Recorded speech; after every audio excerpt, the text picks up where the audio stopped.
त्र्यंबकेश्वर संस्थानचा विश्वस्त आणि शरद पवारांचा राष्ट्रवादीचा पदाधिकारी पुरुषोत्तम कडलग याला अटक करण्यात आली आहे. महादेवाच्या दर्शनाच्या काळाबाजार प्रकरणी त्र्यंबकेश्वर पोलिसांनी कारवाई केली आहे. 2 दिवसापूर्वीच कडलगच्या पुतण्याविरोधात गुन्हा दाखल करण्यात आला होता. एका भाविकाकडून दर्शनासाठी 3,000 रुपये उकळल्याचा पुतण्यावर आरोप होता.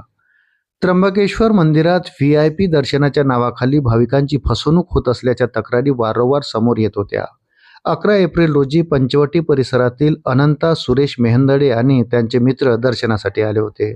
त्यांनी अधिकृत 200 रुपयाचा देणगी पास घेतला होता. मात्र रांगेत उभे असताना काही संशयितांनी त्यांच्याशी संपर्क साधला.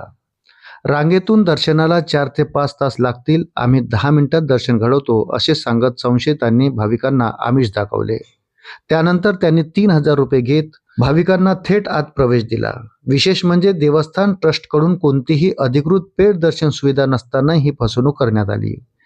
या प्रकरणी अनंता मेहंदडे यांनी त्र्यंबकेश्वर पोलीस ठाण्यात तक्रार दाखल केली. या प्रकरणात पोलिसांनी गोटीराम मनाजी पेहेरे आणि अभिषेक कडलग म्हणजे विश्वस्त पुरुषोत्तम कडलग यांचा पुतण्या यांच्या विरोधात गुन्हा दाखल केला आहे. गोटीराम पेहेरे याला अटक करण्यात आली असून अभिषेक कडलग सध्या फरार आहे.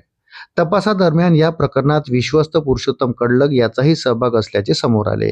यानंतर पोलिसांनी सोमवारी त्याला अटक केली.